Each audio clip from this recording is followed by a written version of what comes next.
विश्वामित्र जी रहने लगे। उनके आश्रम में उनके साथ तो महामुनि विश्वामित्र जी के पास में जनकपुरी से माता सीता जी के स्वयंवर का निमंत्रण आता है। अब ये बात चाचा ध्यान रखना, आप रामचरितमानस पूरी ग्रंथ को पलट करके पढ़ लो, इसमें सीता जनार्दन कथा नहीं है। माताओं बहनों समझने की बात है, माता सीता जी के जन्म की कथा इसमें नहीं है। इसमें डायरेक्ट महामुनि विश्वामित्र जी के पास में सीता के स्वयंवर का निमंत्रण आता है, ये लिखा है। लेकिन एक बात और है श्रोताओं, महाराज जनक जी ने सीता का स्वयंवर क्यों किया? पहला कारण, सीता का स्वयंवर क्यों किया? क्योंकि कोई मर भर करके विवाह नहीं कर सकते थे। जानते हो स्वयंवर क्यों किया है? क्योंकि महाराज जनक जी की एक कन्या है, यही नहीं। एक कन्या किसकी है? पहले चौपाई ध्यान दिया। एक कारण सीता के स्वयंवर का ये बताया गया है राधे श्याम रामायण में कि जब माता सीता जी की बाल्य अवस्था थी तो एक दिन वो आंगन लीप रही है, और जब आंगन लीप रही है, बाबा दधीच जी के हस्तियों से बना पिनाक धनुष जो भगवान शंकर जी के पास से ब्राह्मण देवता भगवान परशुराम जी ने पाया था, और उन्हीं महामुनि परशुराम जी के द्वारा वो गांडीवधारी धनुष श्रीमान महाराज जनक जी के आंगन में आया था।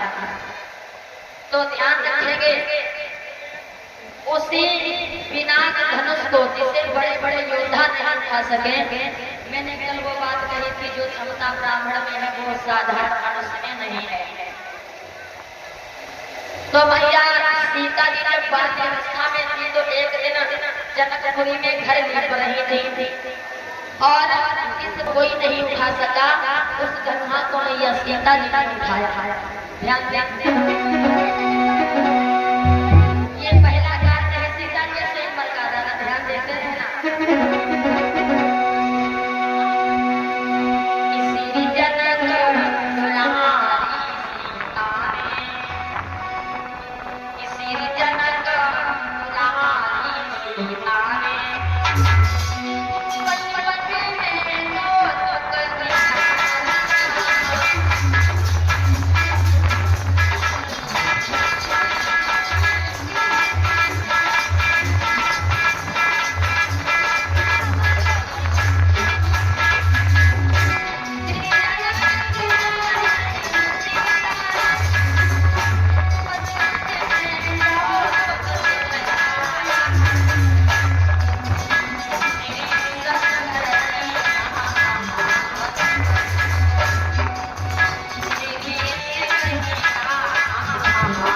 अपने पूज्यपाद गोस्वामी तुलसीदास जी ने क्या लिखा है?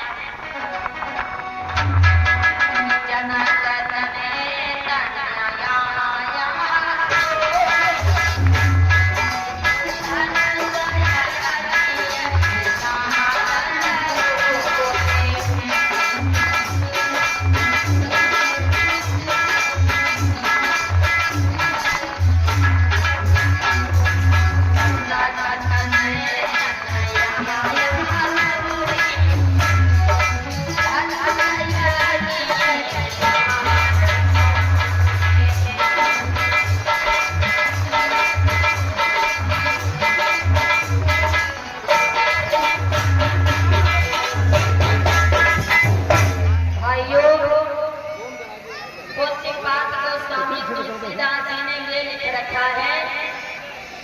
महाराज जनक जी ने सीता का स्वयंवर इसलिए रचाया क्योंकि वो उनकी सगी कन्या नहीं है। ध्यान रखना, सीता मैया सगी कन्या जनक जी की नहीं है। मैया सीता को इन्होंने सौभाग्य से पाया है, इसलिए ये स्वयंवर रचा रहे हैं। ध्यान रखना, ब्रह्म वेवर्त पुराण, वाल्मीकि रामायण, राधे श्याम रामायण, इन 3 पुराणों में प्रमाण मिलेगा आपको। मैया सीता जी के जन्म की कथा अलग अलग इन विद्वानों ने लिखी है अपने अपने ग्रंथों में।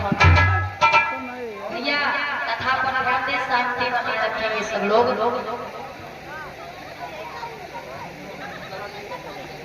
भाइयों, क्योंकि माता सीता जो है ये महाराज जनक जी को सौभाग्य से मिली है। ए भैया अभी हमें आप शांति बनाओ। देखो चाचा लोग बैठे कथा सुनते, तुम अपनी कथा समझा रहे हो।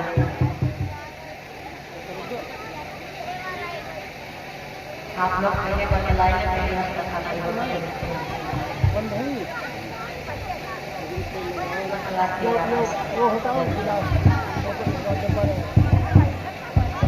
वीडियो बन रही, इसलिए हम ज्यादा नहीं बोलना चाहते। आप लोग भाई शांति बनाए रखेंगे और जो नहीं जाने वो आज जानिएगा कथा के माध्यम से।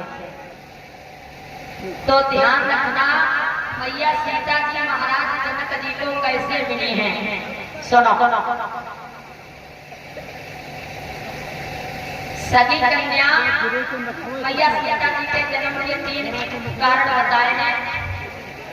पहला कहा है कि जो लंकाधिराज रावण था, जब इसका भारतवर्ष में राज्यकाल चल रहा था तो ये ऋषियों के ऊपर कर लगाया था। इस बात का कर लेता था, कर में लेता था रक्त, कि वही एक घड़े में ऋषियों का रक्त लगता था। अब जब घड़ा भर गया तो वही घड़ा एक दिन जो मैया मैदानव की कन्या रावण की पत्नी मंदोदरी, भैया मैदानव की कन्या श्रीमान महाराज रावण जी की पत्नी मंदोदरी, उन्होंने देखा कि कोने में ये रक्त का घड़ा रखा है और उठाया, एकदम से पी गई। अब जब वो रक्त पी गई तो रानी का गर्भ रह गया। अब जब रानी का गर्भ रह गया तो कुछ समय के बाद में महाराज रावण जी के आंगन में एक बिटिया का जन्म हुआ। एक बिटिया का जन्म हुआ और रावण महाराज प्रकांड विद्वान ब्राह्मण थे। लेकिन जब बिटिया का जन्म हुआ है तो रावण जी ने उस बिटिया का भविष्य नहीं देखा, बल्कि उनके एक मित्र देवता थे, उनको बुलाया, कहा भैया मेरे आंगन में कन्या का जन्म हुआ है और आप ये काम करो, मैं भविष्य इसका नहीं देखूंगा, आप देख करके हमें बताओ कि इस कन्या के द्वारा इस कन्या के भविष्य में क्या लिखा है क्या नहीं लिखा है। तो रावण महाराज के मित्र क्या कहते हैं, उस बिटिया का भविष्य देखते हैं। बिटिया का भविष्य देखते हैं तो उस कन्या के भविष्य में ये लिखा है कि लंका का सर्वनाश और रावण का कल्याण लिखा है। मित्र देवता ने महाराज रावण से बताया, राजन तुम्हारी इस बिटिया बिटिया के द्वारा लड़का का सर्वनाश लिखा है। भविष्य बताने के बाद में मित्र देवता उनके चले गए, तो वही समय महाराज रावण जी विचार करने लगे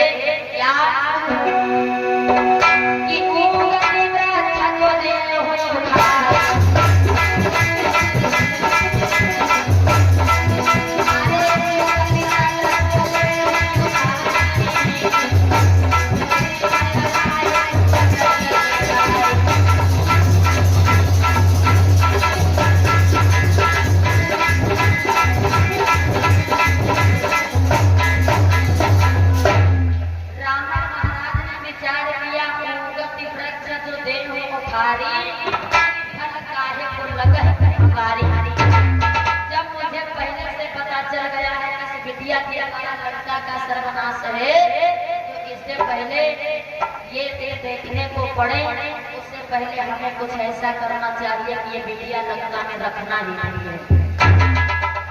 रावण महाराज जनक जी से बैर मानते थे, उन्होंने क्या किया, एक घड़ा मंगवाया। अब जिंदा बिटिया को घड़े में रख करके राजा जनक जी की राज में गड़वा दिया। और जब राजा जनक जी की राज में गड़वा दिया तो प्रमाण लिखा है कि 12 वर्षों का सूखा पड़ गया उनकी राज में।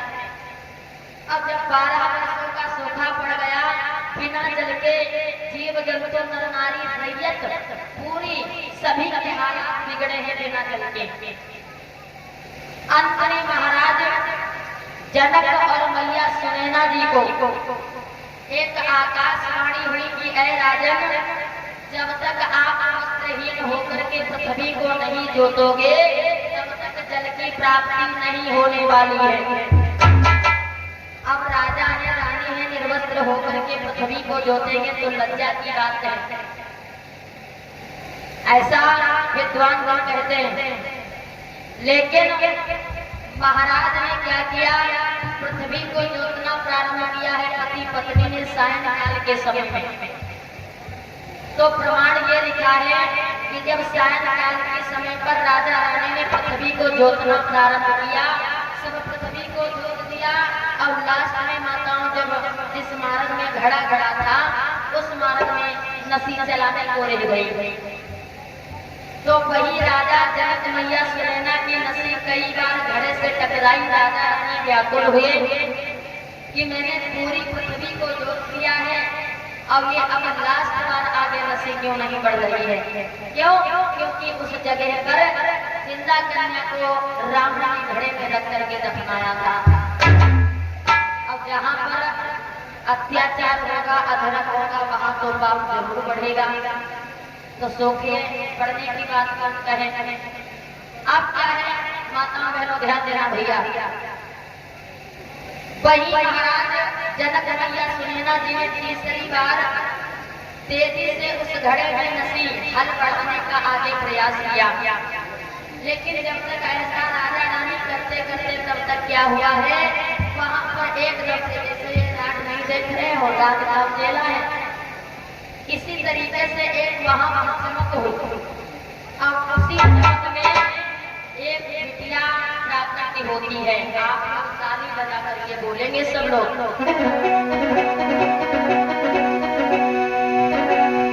कि प्रगति है सीता मैया और जनक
और ये श्रीमान राजा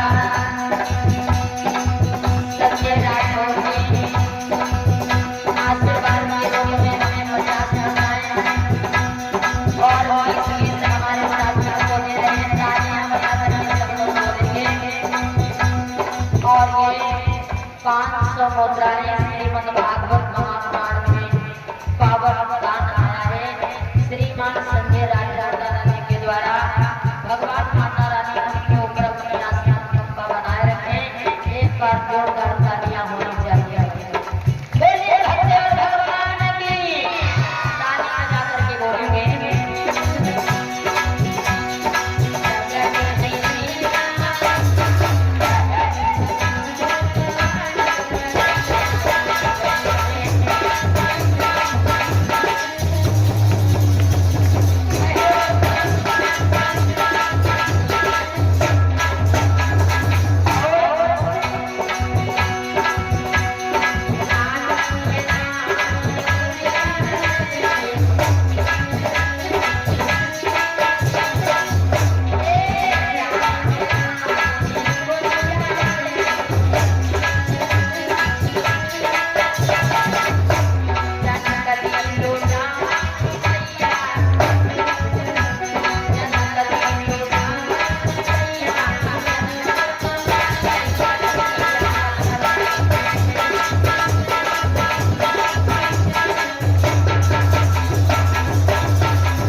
तो माता बहनों, माता सीता जी का प्राकट्य हुआ था और वही बिटिया महाराज जनक मैया सुनैना अपने जनकपुरी में लाते हैं और विधि पूर्वक खुशियां मनाते हैं, सभी को नेकदान देते हैं। तो तीसरा कांड सीता के स्वयंवर का यही है दादा कि महाराज जनक जी ने सौभाग्य से पाया था मैया सीता को। सभी कन्या तो महाराज रावण की हैं। और एक बात आना बता दो, कल परसों का समय है ना वहाँ तक कथा में हम पहुँच सके, तो इतना आप आशा रखेंगे धर्म फैलाओ धर्म ना फैलाओ। विद्वान कहते हैं कि रावण ने मैया सीता का हरण किया, लेकिन मैं कहती हूँ रावण ने दिखाव में तो हरण किया है। रावण महाराज का सदैव विचार था कि जब हमारी बेटी लंका में रहेगी तो भगवान एक न एक दिन लंका में आएंगे। लेकिन लोग इसका अर्थ चाचा दूसरा निकालते हैं। माफ करना, हम कोई ज्ञानी नहीं है, लेकिन अनुभव रियाज मैंने किया है वो बात जरूर बताऊंगी। एक बाप अपनी बेटी का फिर त्रेता युग में हरण, कलयुग में नहीं कह सकते हैं, लेकिन ऐसा नहीं हो सकता है। तो भाइयों ध्यान रखना, मैया सीता की सौभाग्य से महाराज जनक जी को मिली थी, इसलिए राजा जनक जी ने मैया सीता का स्वयंवर रचाया था। आओ भजन गाएंगे तो ज्यादा टाइम हो जाएगा, लेकिन ऐसे ही बता दें एक भजन आप लोग सुनते होंगे, नहीं सुना होगा तो यूट्यूब पर सुन लेना। कौन ज्यादा सुनते हैं? श्री जनक लली, श्री माने जनक हो गए, लली हो गई सीता। श्री जनक लली लक्ष्मण की बहन सीता, लक्ष्मण की बहन। श्री जनक लली लक्ष्मण की बहन। अब बोलो भौजाई कैसे हुई? भैया ये भजन सुना है आपने? तो आप कड़ी हम चारों गा देंगे, खाना बनाने का समय हम खा लें, सत्संग कर लेंगे, जैसे कोई जानने का प्रयास कर। माता बहनों, पहली कड़ी है श्री जनक लली लक्ष्मण की बहन, बोलो भौजाई कैसे हुई। अब दूसरी कड़ी क्या है?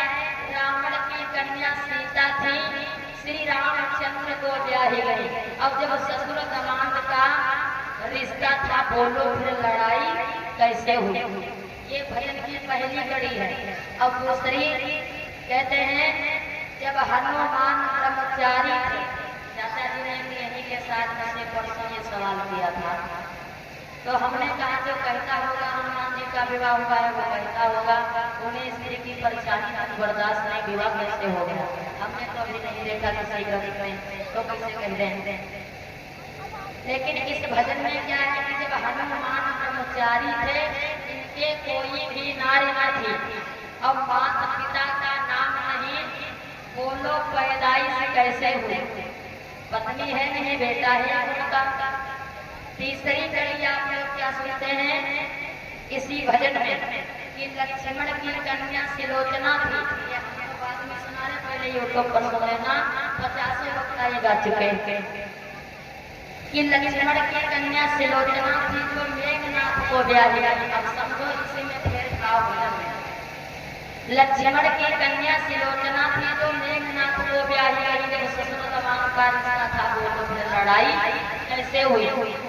अब चौथी कड़ी है, ब्रह्मा जी के थे 5 शीश, एक से नर्मदा बह निकली। क्या कारण किए ऐसे ब्रह्मा ने जो उनके सर की कटाई भई, श्री जनक लली लक्ष्मण की बहन बोलो हो जाई कैसे हुई।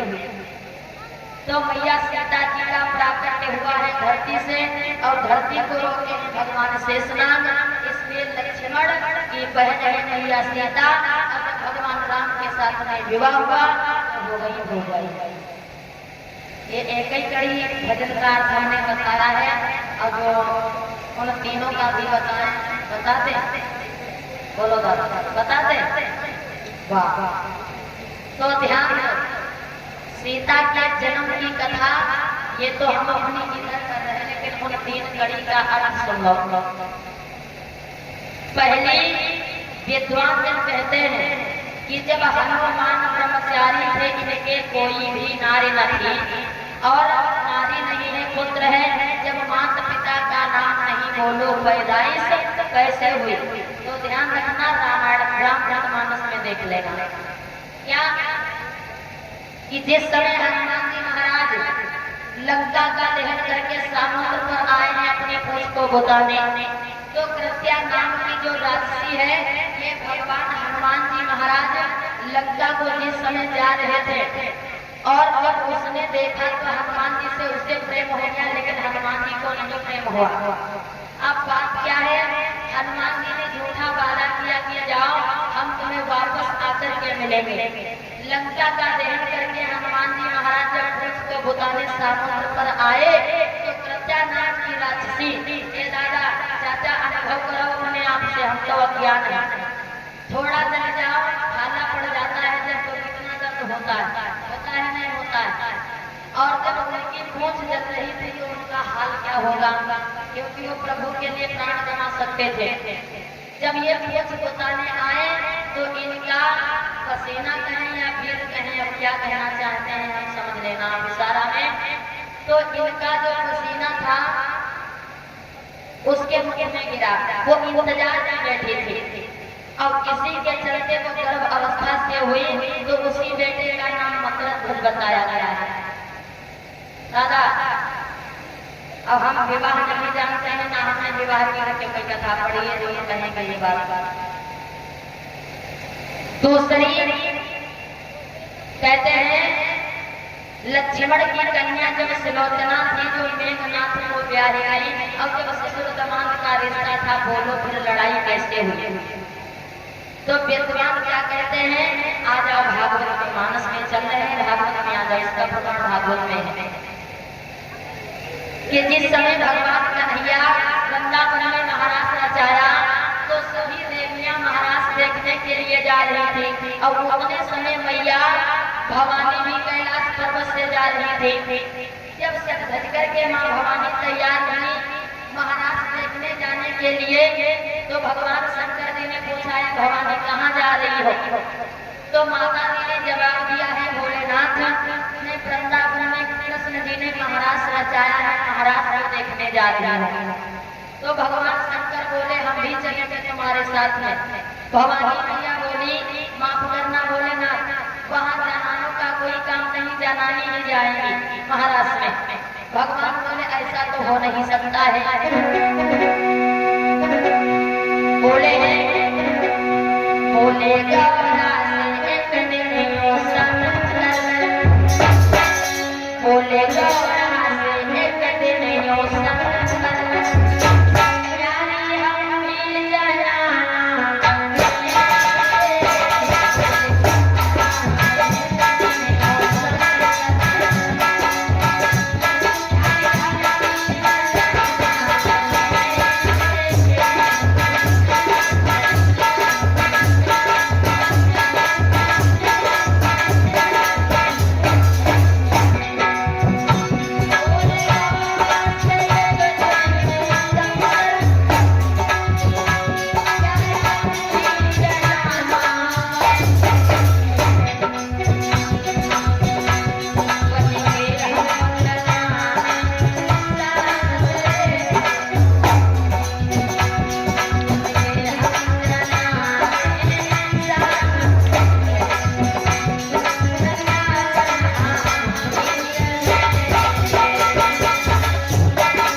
मतलब हमको भी जनानी बना लो।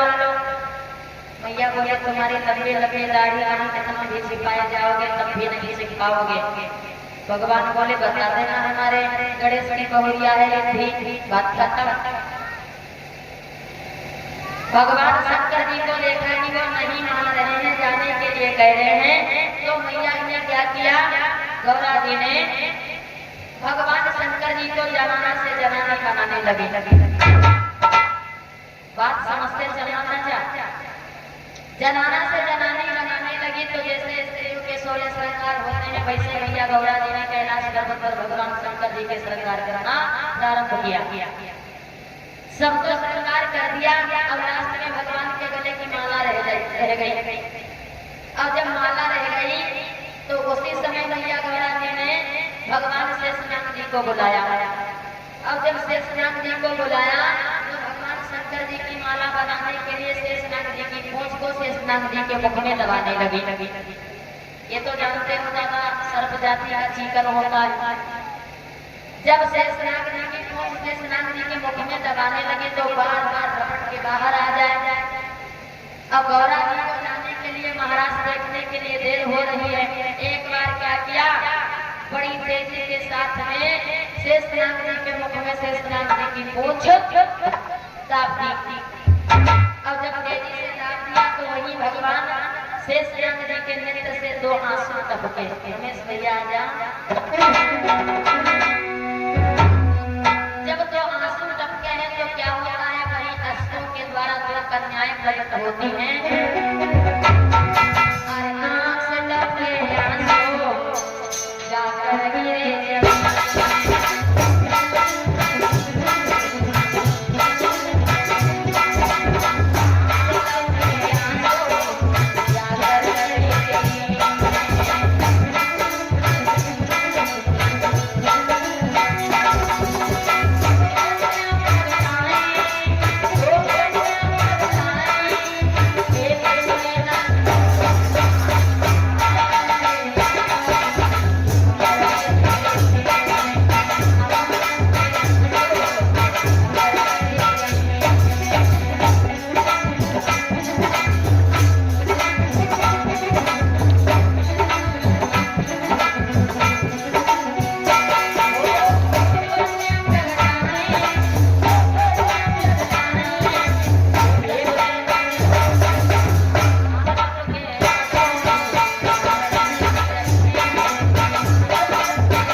जाकर गिरे जमीन में दो कन्या प्रगटाई, एक सुनैना सिलोचना, साथ में आंख से टपके आंसू जाकर गिरे जमीन में। तो ध्यान रखना, वही बारे प्रभु की पावन चर्चा। एक बिटिया जो महाराज जनक जी को विवाही सुनैना है, अभी तो बिटिया है, अभी जब भगवान के साथ में जाएंगे बारात में तो ये हो जाएंगे उनके दामाद बारे। अब दूसरी कहते हैं महाराज लंकाधिराज के पुत्र रावण जी को मेघनाथ जी को सिलोचना विवाही। तो इस तरीके से ये दो कन्याएं, लक्ष्मण की कन्या सिलोचना थी जो मेघनाथ को ब्याही गई, और जब ससुर दामाद का रिश्ता था दोनों फिर लड़ाई कैसे हुई।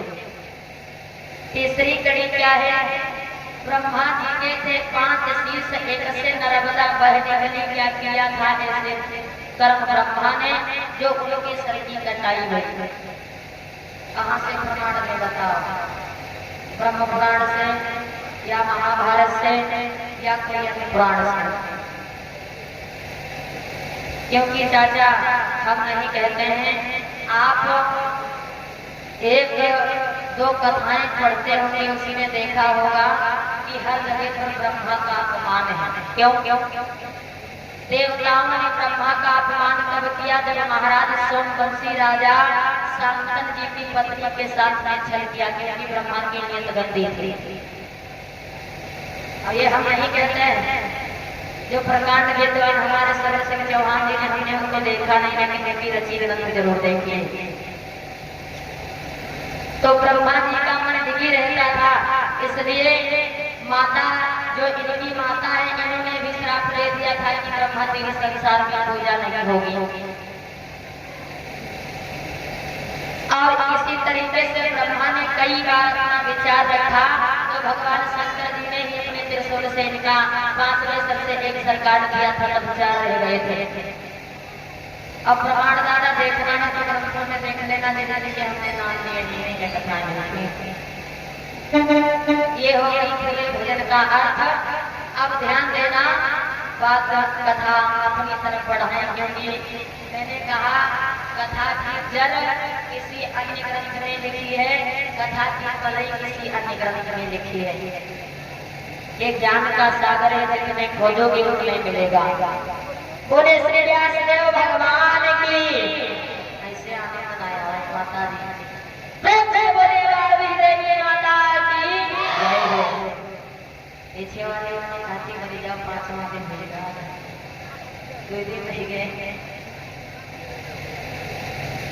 तो दादा ध्यान देना, महाराज जनक जी ने मैया सीता को सौभाग्य से पाया था, इसीलिए सीता का स्वयंवर रचाया है। तो ध्यान रखो, जब सीता के स्वयंवर की तैयारी की है, जनकपुरी में दूर दूर से राजा बुलाए गए। अपने राजाओं के नाम ने इतने ध्यान भी नहीं हो जवानी मुझे बिटिया माता,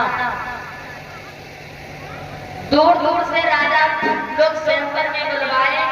अपनी मैया सीता के स्वयंवर का निमंत्रण श्रीमान महामुनि ब्राह्मण देवता गुरुदेव विश्वामित्र जी के पास में आता है। भगवान राम लक्ष्मण को बुलाया नहीं गया था, लेकिन जहाँ जाएंगे गुरु वहीं तो चला जाएंगे। इसलिए सीता के स्वयंवर की खबर पाते ही गुरुदेव विश्वामित्र जी और दोनों भैया राम लक्ष्मण गुरुदेव विश्वामित्र जी के आश्रम से चल देते हैं। कहाँ के लिए माताओं बहनों? जनकपुरी के लिए। जब जनकपुरी के लिए चल देते हैं तो चलते चलते भगवान राम लक्ष्मण गुरु विश्वामित्र जी के साथ में एक ऐसी जगह पर पहुंचे हैं जहाँ पर दूर दूर तक पेड़ पौधे जीव जंतु नहीं है, सिर्फ और सिर्फ एक पत्थर पड़ा हुआ है, पत्थर पड़ा हुआ है। उस पत्थर को देख करके भगवान राम ने पूछा है गुरुदेव विश्वामित्र जी से कि गुरु जी, यहाँ तक दूर दूर तक तो कोई पशु पक्षी पेड़ पौधे नजर नहीं आ रहे हैं, लेकिन ये अकेली पाषाण क्या कर रही है, बड़ी पत्थर। भगवान राम के वचन सुनकर के गुरुदेव विश्वामित्र जी समझाते हुए बोले हैं, सुनो बेटा राम, जानना चाहते हो ये साधारण पत्थर नहीं है। भगवान राम बोले, गुरु जी मतलब? जवाब दिया, बेटा राम सुनो, ये जो पत्थर की शिला देख रहे हो ये साधारण पत्थर की शिला नहीं है। भगवान बोले, फिर क्या है? जवाब दिया, सुनो, हमारे भारत भूमिका पर रहने वाले श्रीमान एक संत हैं जिनका नाम है श्रीमान गौतम मुनि। और गौतम मुनि महाराज की पत्नी थी जिनका नाम था अहिल्या। और एक बार की बात है, महामुनि गौतम ऋषि का नियम था। कौन सा नियम? गौतम ऋषि का सदा का नियम था। गौतम ऋषि का सदा का नियम था। जाते थे गंगा सूर्य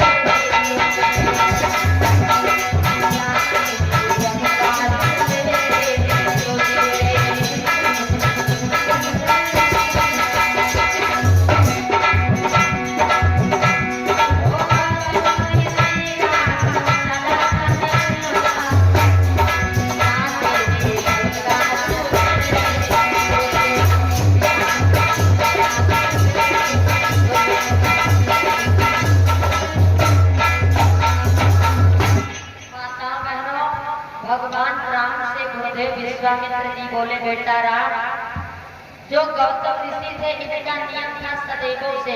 क्या क्या माता बहनों कि ब्रह्म मुहूर्त में 4 बजे उठ करके दंड कमंडल लेते और गंगा स्नान के लिए चले जाते थे। और जो स्नान मनुष्य 8 बजे से पहले कर ले वो है गंगा स्नान, और 8 बजे के बाद में वो है दैनिक स्नान। लेकिन ये ब्रह्म मुहूर्त में उठ करके जाते थे गंगा स्नान के लिए। लेकिन बताओ तुम्हें, जितने अच्छे गौतम ऋषि थे उतने सुंदर उनकी पत्नी अहिल्या। जानते हो बेटा राम, एक बार देवराज इंद्र का दरबार लगा हुआ था। और देवराज इंद्र ने क्या किया, अपने दरबार में भगवान सूर्य देवता को बुलवाया। अब जब सूर्य देवता पहुंचे तो कहा, कहिए महाराज जी कैसे हमें बुलाने का कारण? तो देवराज इंद्र ने कहा, एक बात बताओ, इतने समय संसार में स्त्री कौन सुंदर है? तो भगवान सूर्यदेव ने जवाब दिया, अरे देवराज इंद्र, हमारे तपन की धूप की तपन में कोई स्त्री रुक नहीं पाती है, तो हम नहीं बता सकते कौन सुंदर है कौन नहीं सुंदर है। और जानना चाहते हो सुंदरता तो हमें नहीं बुलाया होता, चंद्रमा को बुलाओ, वही बता सकते हैं। इतना कहकर के भगवान सूर्य देवता चले गए और इधर देवराज इंद्र ने दरबार में चंद्रमा को बुलवाया। और जब चंद्रमा को बुलवाया तो चंद्रमा से पूछा कि तुम बताओ संसार में स्त्री कौन सुंदर है? चंद्रमा कहने लगा, महाराज देखा जाए तो सबसे सुंदर स्त्री इतने समय श्रीमान गौतम जी की पत्नी अहिल्या जी है। देवराज इंद्र कहने लगा, कहीं में वो सुंदर है? जवाब दिया, हाँ सुंदर है। और आप सुंदर क्यों पूछ रहे, क्यों नहीं पूछ रहे, आपसे क्या मतलब महाराज? जवाब दिया, यदि वो इतने सुंदर है तो मैं तुमसे विनती करता हूँ कि कोई उपाय निकालो, हमें गौतम ऋषि की पत्नी अहिल्या से मिलना है। चंद्रमा कहने लगा, महाराज एक ही उपाय हो सकता है। वो उपाय कौन है कि वो जब ब्रह्म मुहूर्त में उठ करके जाते हैं गंगा स्नान, वही मौका पा करके आप मुलाकात कर सकते हो। तो देवराज इंद्र कहने लगा, उपाय तो तुमने बहुत अच्छा बताया है कि वो ब्रह्म मुहूर्त में गंगा स्नान जाते हैं मुर्गा के बोलते ही। तो एक काम करो, हमारी मुलाकात करवाओ। आज आप 4 बजे मुर्गा नहीं बोलेगा, 12 बजे रात के बोलेगा। आप आधी रात्रि में चल करके वहाँ मुर्गा बना करके बाम लगाओ, महाराज हमारी मुलाकात करो।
कमलों के द्वारा 21 मुद्राएं सन्नी भैया जी के द्वारा 21 मुद्राएं जितेंद्र भैया जी के द्वारा 21 मुद्राएं अनंत भैया जी के द्वारा 21 मुद्राएं रोहित भैया जी के द्वारा 21 मुद्राएं अनंत भैया जी के द्वारा 21 मुद्राएं घनश्याम भैया जी के द्वारा 21 मुद्राएं और मंगली भैया उनके कमलों के द्वारा 21 मुद्राएं दिनेश भैया जो ग्राम अंबरपुर से श्रीमान दिनेश राजपूत भैया जो हमारे ग्राम अंबरपुर के रहने वाले हैं श्रीमान बड़े भैया जी के द्वारा 51 मुद्राओं का पावनदान हुआ है।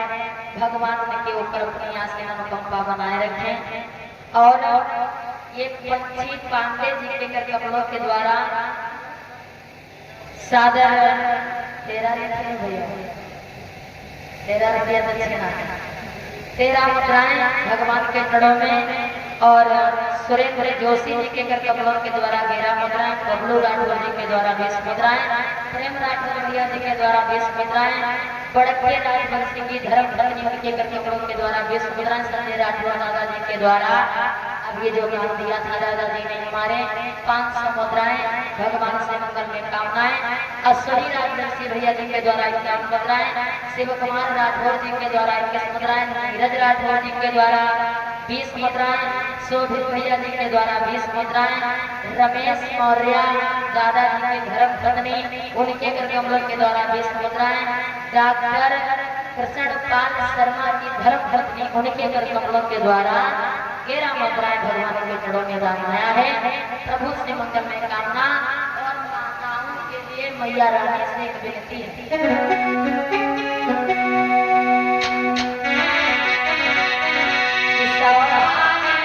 हो भगवैया सिंदूर से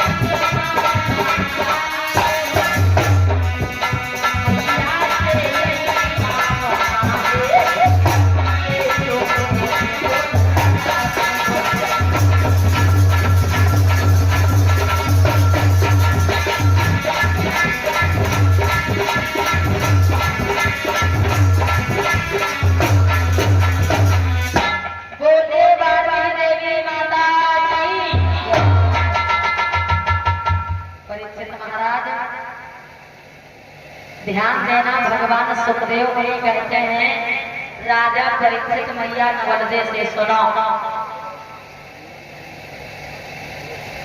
जिस समय इंद्र गौतम मुनि का वेश धारण करते हैं और चंद्रमा मुर्गा बन जाता है, आधी रात्रि का समय है, देवराज इंद्र और चंद्रमा मुर्गा के भेष में गौतम मुनि के द्वार पर आए हैं।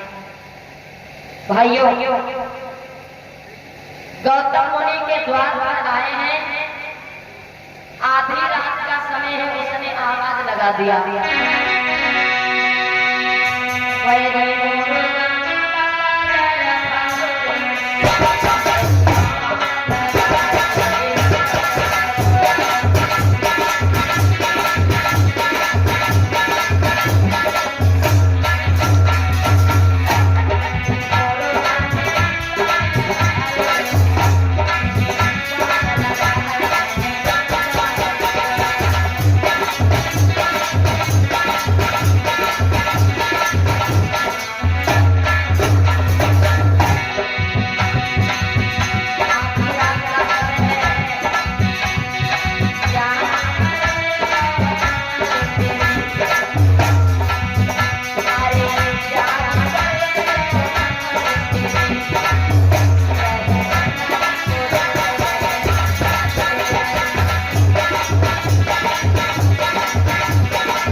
आधी रात्रि का समय है, मुर्गा 4 बजे माता बोलता था, लेकिन छलिया के पति मुर्गा उस दिन आधी रात में बांग लगा दिया।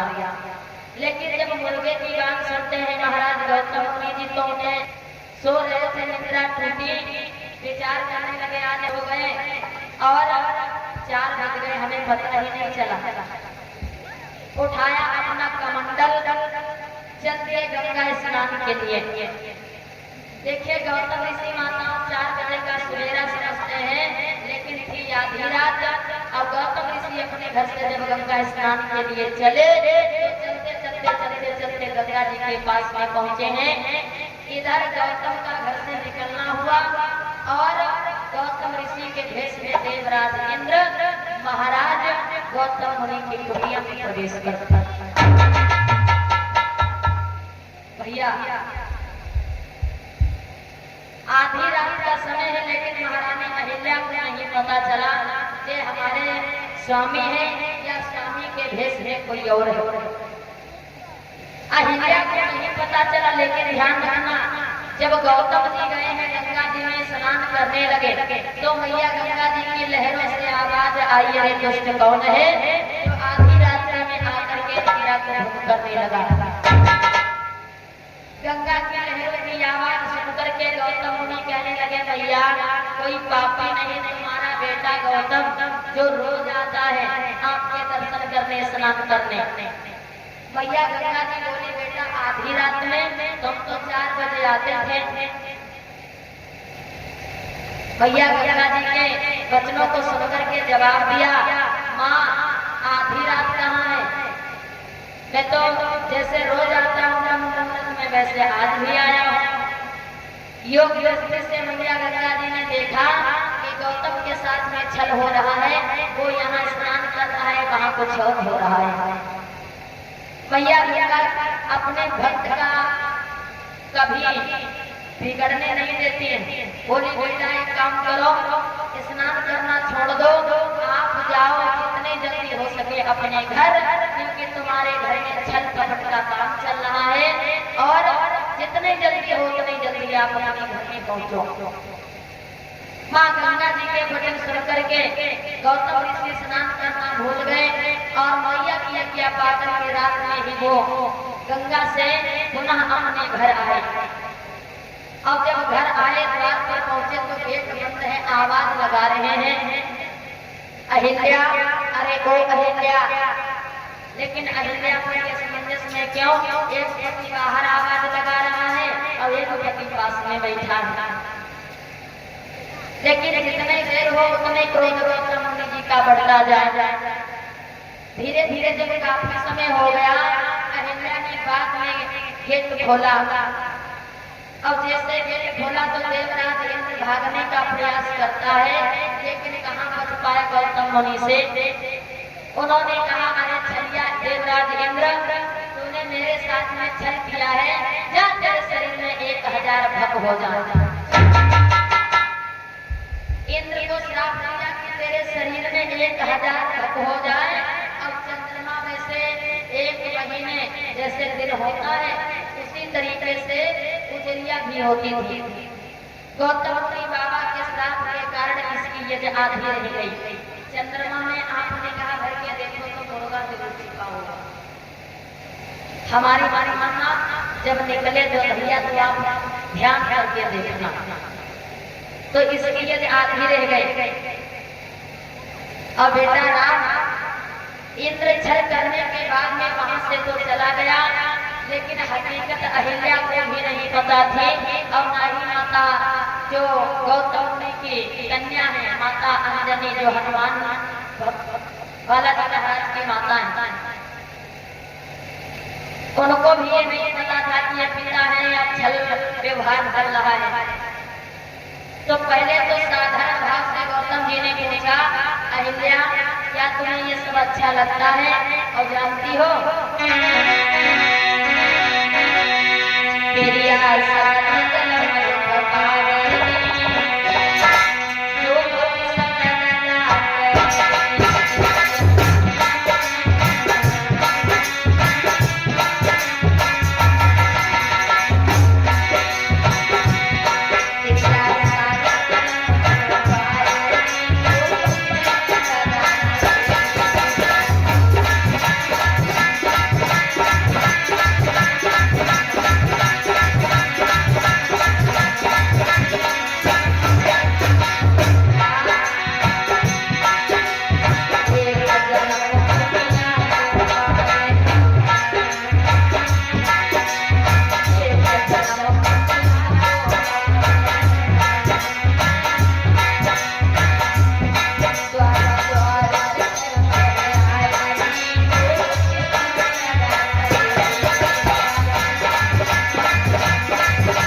तुम तो हलो में भी नहीं थे।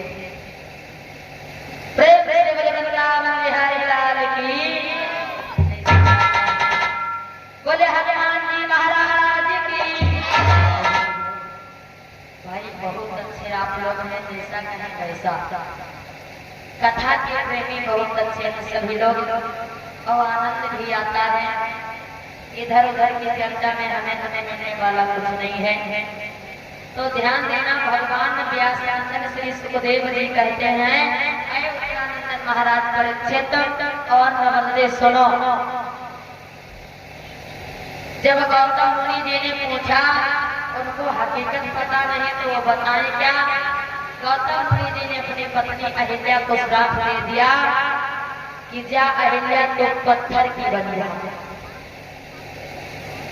तो बेटा राम, ये कोई साधारण पत्थर की शिला है नहीं, ये गौतम ऋषि की पत्नी अहिल्या है, जो तुम्हारे चरणों की रज चाहती है। इनका उद्धार होना है, और आज वो दिन आ गया है, अहिल्या का उद्धार करो। लेकिन दूसरी जगह माता, कोई विद्वान ये भी कहते हैं कि माता अंजनी को श्राप दिया था, जा तेरे पानी पर में पुत्र का जन्म हो। फिर हम बात सबकी मानते हैं, अनुभव अपना रखते हैं।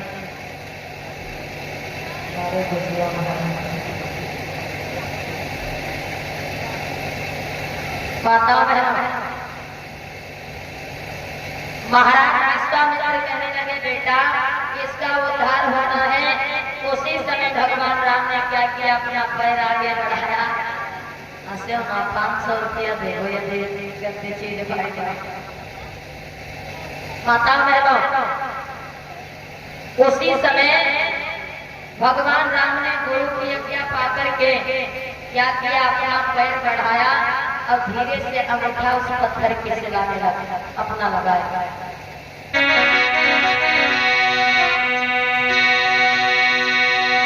भगवान राम के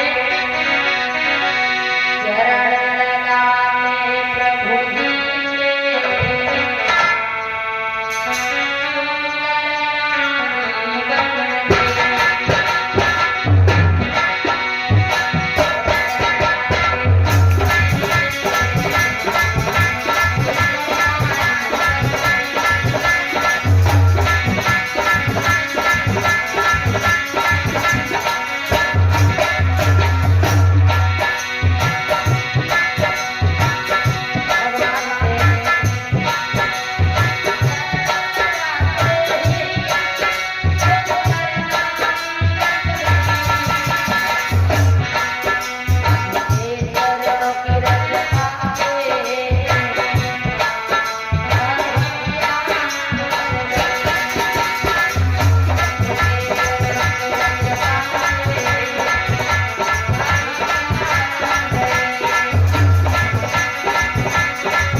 पत्थर से सुंदर वहीं पर नारी तैयार होती है। भगवान ने पत्थर यज्ञ से अहिल्या का उद्धार किया। वहीं से राम के अलावा भगवान का एक नाम और हो गया। कौन? जब से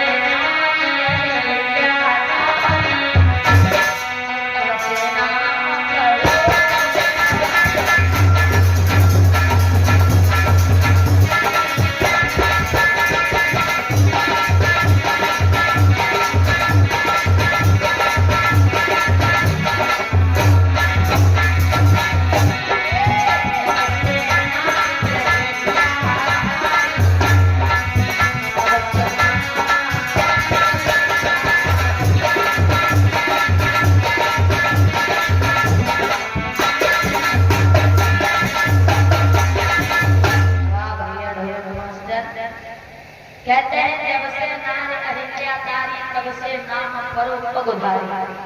बोले सीताराम भगवान की जय हो। अब क्या है, वहीं से अहिल्या का उद्धार करते हुए भगवान अपने गुरु विश्वामित्र जी के साथ में आगे के लिए बढ़े। अब धीरे धीरे आगे की ओर समय जा रहा है, तो हम ये बात को बढ़ाना चाहूंगी।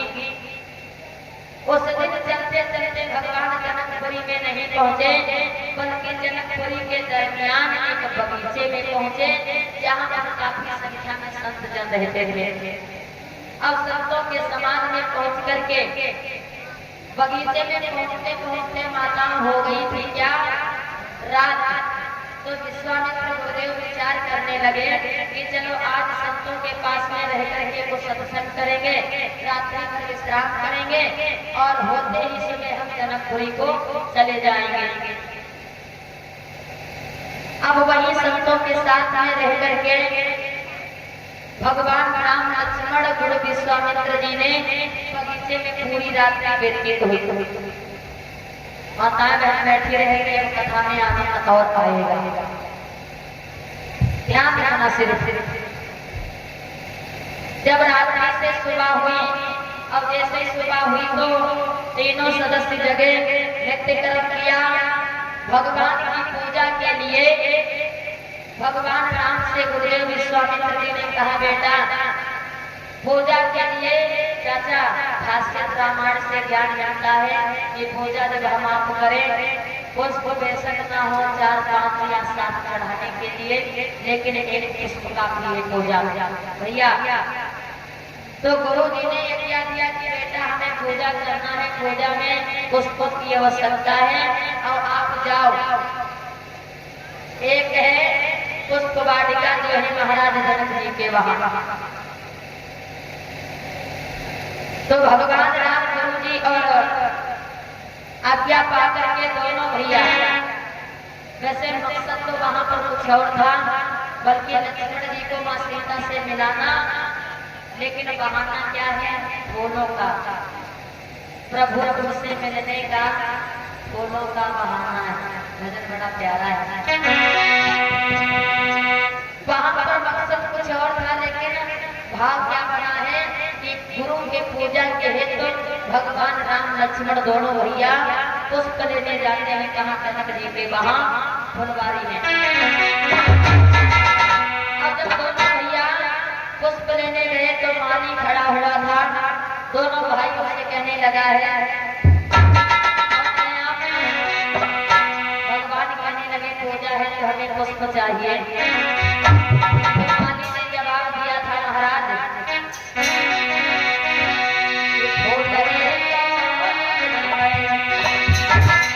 अरे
कहने का मतलब यहाँ पर सिर्फ और सिर्फ जनानी आती है सीता मैया सखियों के साथ में, अब इसलिए हम आपको नहीं जाने देंगे।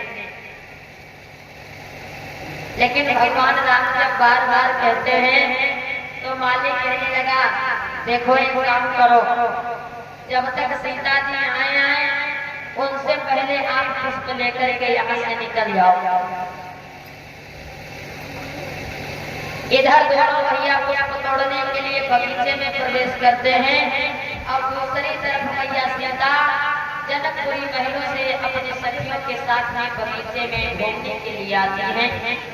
जहाँ माता सीता जी का नियम था, सरोवर है, स्नान करती हैं और उसी सरोवर के समीप माता गिरिजा जी का मंदिर है जहाँ वो रोज पूजन करते हैं।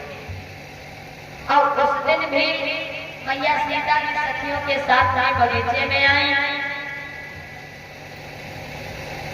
जाते हैं माता गिरिजा जी के मंदिर में पूजन किया और विनती करती है कि माँ स्वयंवर पिताजी ने ठाना है मेरी सहायता करना। कहते हैं भैया जो तुमको पूजता है उसका भला होता है, क्योंकि कहते हैं कभी सीता ने माता गिरिजा जी को पूजा है, कभी गिरिजा जी ने देवी सीता को पूजा है। देवी भोगी बदन, देवी भोगी बदन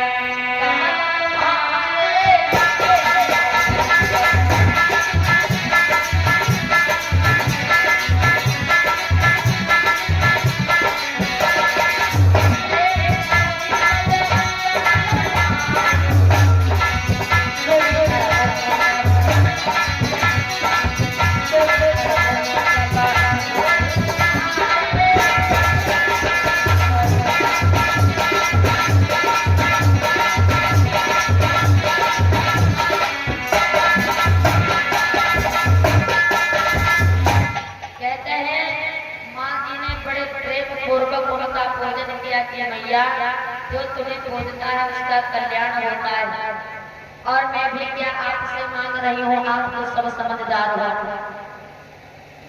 और अभी कोमल बता रही थी तो हकीकत में अम्मा लोग ये तो उल्टा गाती हैं।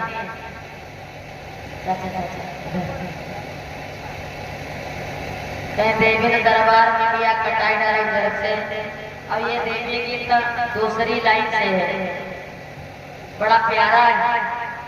और देवी गीत गाना है तो गाओ ऐसे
तो कहाँ मैया बैठे हैं दादा, जैसे नींबू का रस नहीं निचोड़ते हैं वैसे अपने वैदिक माताओं से हमें आपको प्रेम करना चाहिए। बोले देवी माता की। बीच में देवी गीत क्यों डाल देते हैं, क्योंकि सब लोग जानते हो दुर्गा का पावन चल रहा है, बड़ा पावन महापर्व चल रहा है माता रानी के उपवास का। तो ध्यान दें, माता सीता जी पूजन करती हैं, मैया प्रसन्न होकर के वरदान देती हैं, जाओ सीता जो इच्छा है तुम्हारी पूरी हो।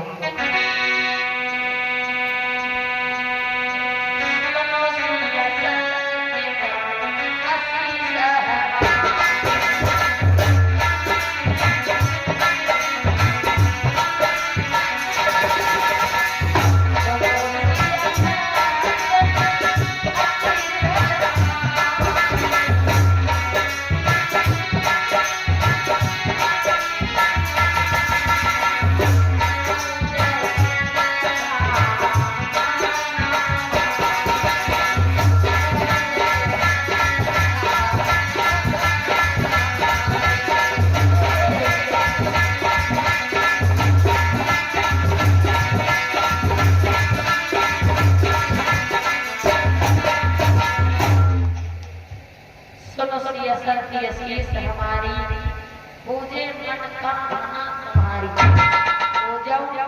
पूजो का मतलब पूजा कर रहे हैं, पूज्य तेरी आशा पूर्ण होगी। अब मुख्य बात यही कहना चाहूंगी, माता जी से आशीर्वाद लिया, लेकिन तब तक एक माता सीता जी की जो नजदीकी सहेली है वो उतने समय साथ में नहीं बल्कि बगीचे में घूम रही थी। आप लोगों ने समझ दिया है। बोले गंगा बिहारी लाल जय हो।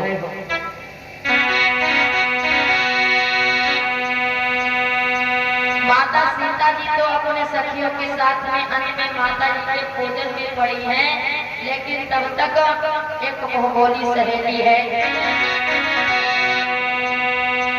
उसने उसी बगीचे में दोनों राजकुमार देखे और माता सीता जी के पास में भाग करके आई।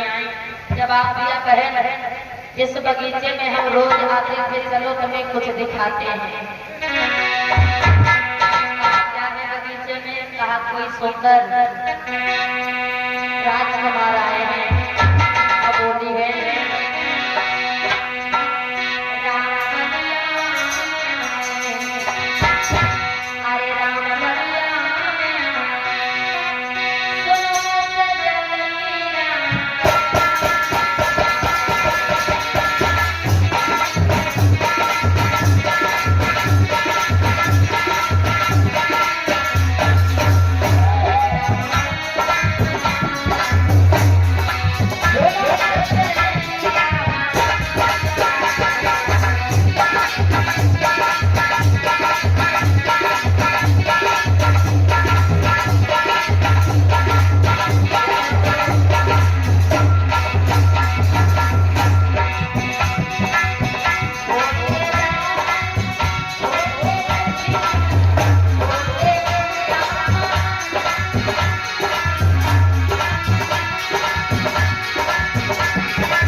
मतलब हमारा भाव यही है कि सर्वप्रथम भगवान राम, लक्ष्मण और देवी सीता उनकी सखियां, सर्वप्रथम मुलाकात भगवान राम की और मैया सीता की उनके पिता जनक जी के बगीचे में होती है।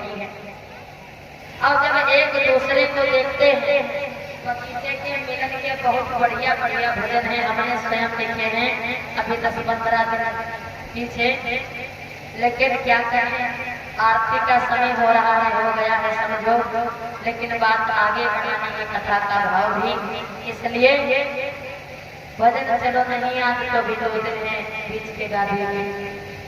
तो ध्यान रखना, एक दूसरे को जब भगवान राम ने माँ सीता को देखा, सीता जी ने राम जी को देखा, तो कहते हैं राम जी को देख करके जनक नंदनी बाग में फिर खड़ी की खड़ी रह गई। सीता की सखियां असमंजस है कि ऐसा क्या है राजकुमारों में जो सीता की पलक रही नहीं। लक्ष्मण जी विचार करते हैं, श्रीमान भैया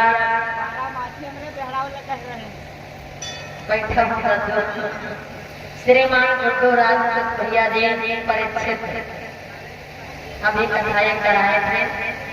भैया जी के कमलों के द्वारा मुद्राओं का पावनदान परमात्मा से मंगल में कामना। और परीक्षित माता बिल्कुल सोए बैठे हो ना, आरती से मतलब है और मंगलो धूपबत्ती लगाने से कोई मतलब है।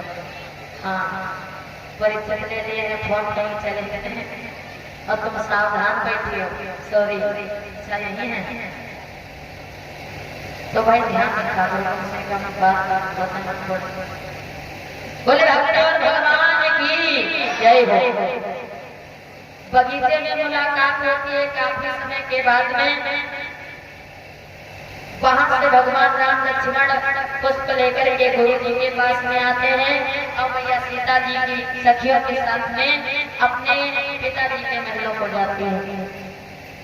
अब मुख्य बात यही कहना चाहूंगी कि गुरु जी ने पूजा किया और होते ही सुबह नगर में प्रवेश किया है राम लक्ष्मण के साथ में गुरुदेव विश्वामित्र जी।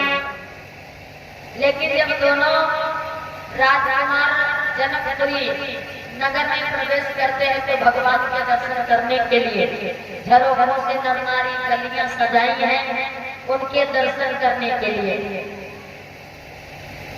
कोई कहते हैं कि राम के भगवान राम को देख करके नगर की नारियां कि महाराज जनक जी ने स्वयंवर वेद में ठान दिया कितने सुंदर ये राजकुमार है, सीता का विवाह इनके साथ में अच्छा रहेगा। अनेक प्रकार से नर नारी वार्तालाप कर रहे हैं।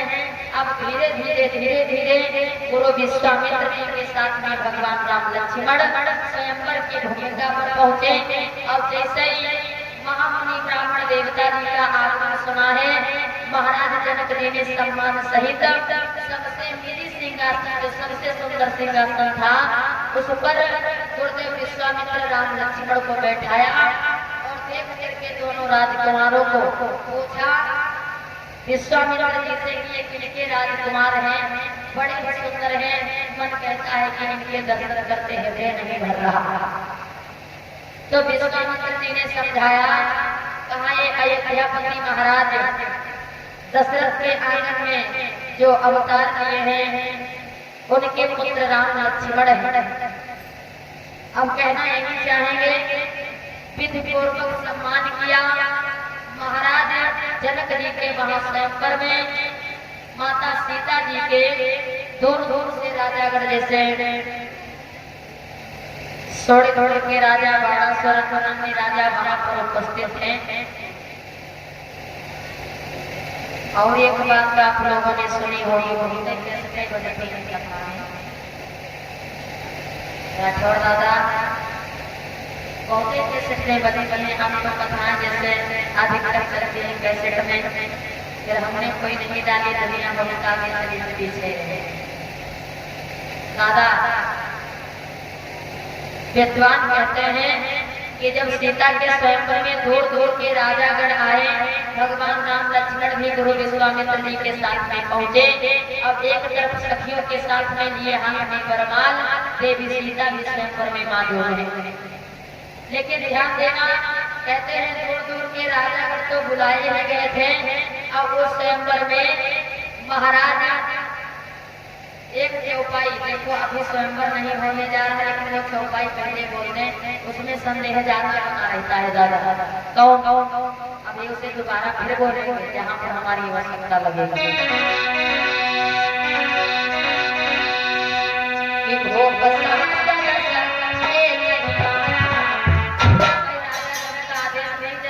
धनुष तोड़ने का दिए लेकिन ये चौपाई में क्यों प्रयोग करने जा रही है, इस बात पर ध्यान देना है।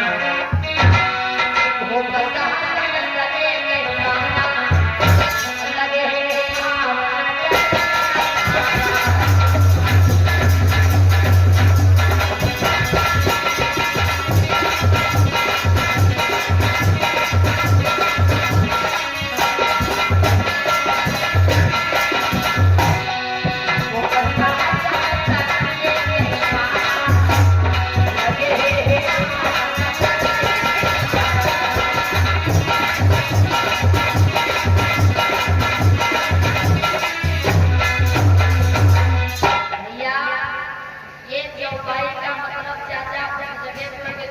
बोलते हैं कब कि राजा जनक जी ने राजाओं को आदेश दिया एक करके धनुष नहीं टूटा तो एक साथ में 10,000 राजा लग गए। माफ करना, हम वो भी अभिमानती हूँ। और दूसरा अर्थ ये है कि ये चौपाई किसलिए लिखे, भूख साहस 10 एक ही 12 10 कंधर 10 सरों वाले महाराज रावण भी स्वयंवर में मौजूद थे। और साहस भूख साहस 10,000 हाथियों के बल वाले महाराज बाणासुर भी वहां पर मौजूद थे।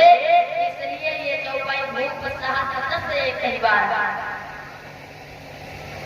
ये भी माता सीता के स्वयंवर में गए हैं, लेकिन विद्वान क्या कहते हैं, जब रावण महाराज गए हैं तो रावण जी ने ना तो धनुष को छुआ और ना ही धनुष के पास में गए। और धनुष को देख करके भगवान राम को देख करके उनसे एक बात कही है, ऐ राम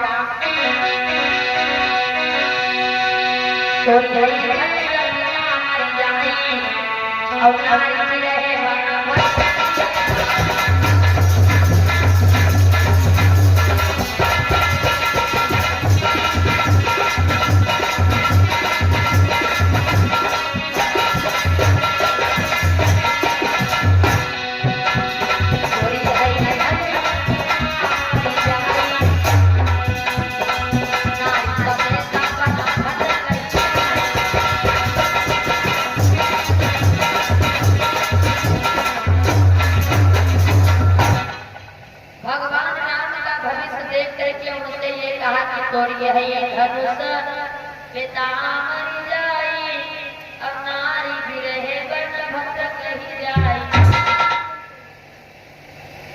गए तो स्वयंवर में थे लेकिन धनुष को हाथ नहीं लगाया। इतना कहने के बाद में वो चले आए थे। अब इधर क्या है कि महाराज जनक जी ने देखा शुभ अवसर, आदेश दिया कि ऐसा महान योद्धा कौन है, धनुष को तोड़े और देवी सीता जी से नाता जोड़े। स्वयंवर में आए, दूर दूर से राजा एक एक करके धनुष के पास में जाने लगे। कोई मछुआ पर ताव दे रहा है तो कोई ताल पे ताव दे रहा है, कोई भूया झटक रहा है तो कोई पलपना अजमा रहा है। बल अजमाए, मुझ पे ताव दिखाए, पहुंचे धनुष के पास में। ऐसा महसूस होता है कि अभी उठा करके तोड़ देंगे। और जब हाथ लगाए तो तोड़ना और उठाना चाचा बड़ी दूर की बात है, हिला भी नहीं सके। बात यही कहना चाहूंगी कि राजा के आदेशानुसार एक एक करके धनुष को नहीं तोड़ सके। तो वहाँ ये भी लिखा है कि जब एक एक राजा से नहीं उठा तो एक साथ में 10,000 राजा लग गए। वही चौक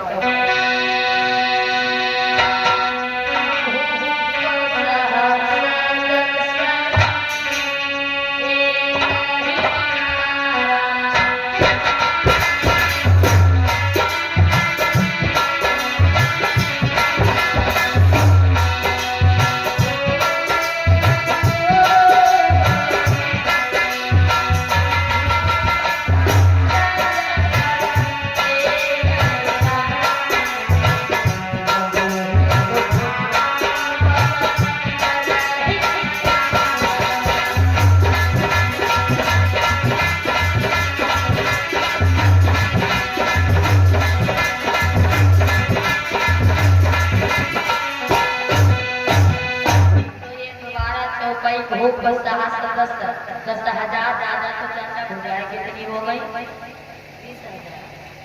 20,000 हो गई।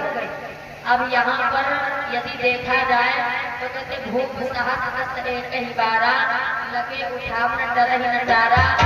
एक तो कहते हैं 10,000 राजाओं के ऊपर इतनी बड़ी भुरिया भी नहीं होगी जो एक दूसरे के धनुष तक पहुंच जाती होगी। लेकिन ऐसा नजारा देख करके महाराज जनक जी को क्रोध आ गया था। चाचा 12 बजने में 5 मिनट समय आपकी तैयार कर लो, कथा आज भगवान का विवाह जरूर कराएंगे क्योंकि कल चढ़ा दिवस है और वैसे 5वें दिवस 10वें स्कंद की कथा कहते हैं। और इस बार गहराई में पड़ गई वो बताने में ज्यादा हो गया, नहीं तो जितना इधर का चाचा मैंने समय दिया उतने इधर अपना कथा में पढ़ा देते। तो माफ करना, आरती तैयार करो, दोबारा से पढ़िए। ध्यान रखना, जनक जी को थोड़ा बुरा लगा क्या कि हमारी सीता अकेले हैं और एक साथ में इतने राजा धनुष लूट भी गया तो हम बिटिया का विवाह किसके साथ नहीं करेंगे। उसी समय उन्होंने कहा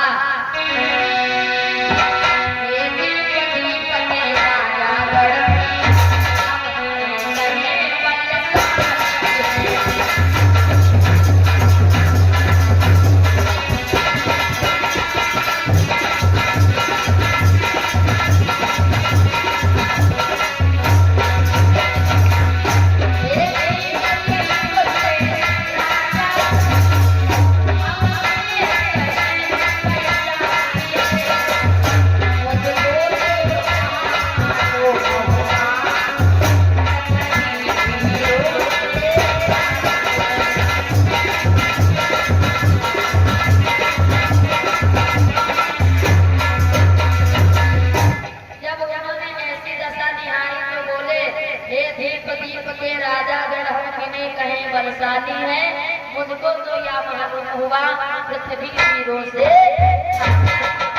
तो ध्यान रखना, जो राजाओं के धनुष नहीं टूटा वो तो सर लचा के बैठे रहे और वहीं पर क्षत्रिय कुलपुत्र बैठे हुए थे शेषावतारी श्रीमान लक्ष्मण जी।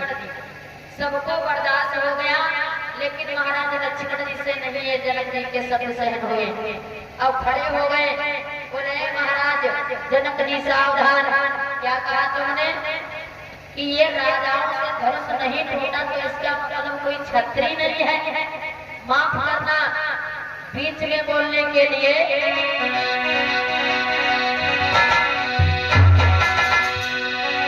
क्या कहिए जनक फिर से कहिए, ऐसे कोई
तोड़े सीता से नाता जोड़े। अरे क्या बोल गए तुम, फिर से बोलो, पता है तुम्हें यदि पाए जाओ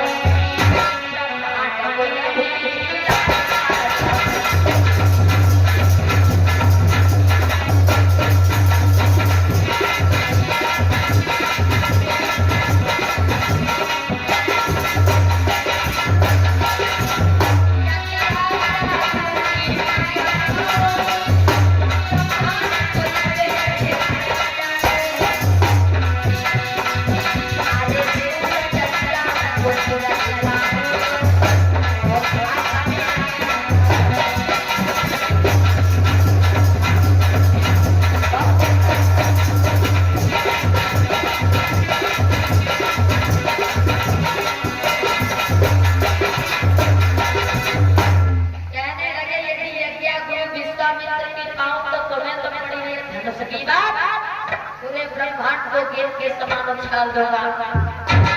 देखते हुए वेद लक्ष्मण का गुरुदेव विश्वामित्र जी ने साथ किया और भगवान राम से कहा, बेटा राम उठो,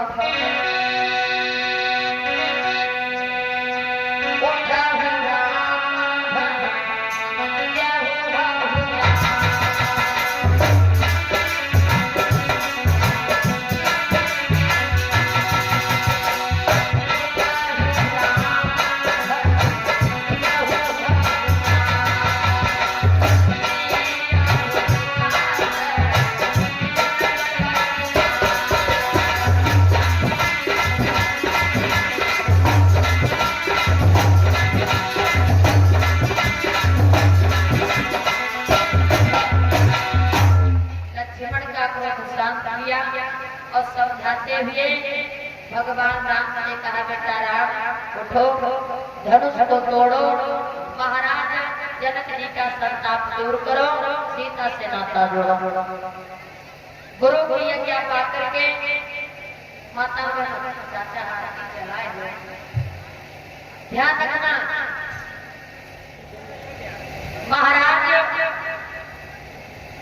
विश्वामित्र ने लक्ष्मण के क्रोध को शांति किया। भगवान राम को आदेश दिया।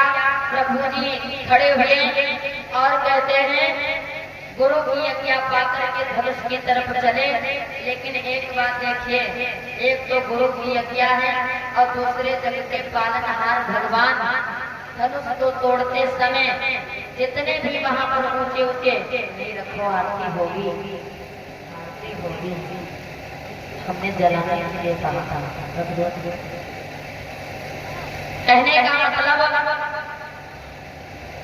गुरु जी के आज्ञा अनुसार भगवान राम ने सबको प्रणाम किया और भोलेनाथ के धनुष के पास में पहुंच करके भगवान शंकर जी को याद किया, धनुष को प्रणाम किया कि हे ब्राह्मण देवता, दधीच मुनि की स्त्रियां मैं विनती करता हूँ कि हम कोई ना बलशाली है ना योद्धा है, लेकिन महाराज जनक जी का संताप दूर हो, आप हमसे टूट जाना।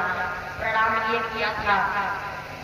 अब वही लोग मोचन पड़ता, नाल पड़ता, अभिमान में कोई काम नहीं होगा जो प्रेम से हो जाएगा।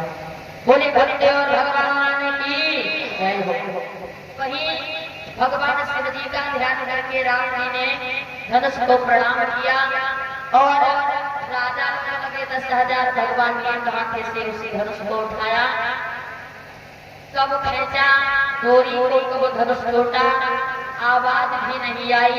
भगवान ने दो खंड करके वहीं पर धनुष में डाल दिए हैं। बोले श्री रामचंद्र भगवान की जय हो। पार्वती देवी मैया की। अब जैसे धनुष टूटा है वैसे चाचा हम बात बढ़ाते, लेकिन भाई सही 12 से ऊपर जा रहे निकल गया है, लेकिन आगे विवाह जरूर करवाते कुछ भी हो जाता है। तो ध्यान रखना, जैसे धनुष टूटा है तो स्वयंवर में मैया सीता जी वरमाला लेकर के आते हैं। सखियां कहते हैं, ताली बजा करके बोलेंगे सब लोग, सिया चले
माता सीता का स्वयंवर हुआ और जब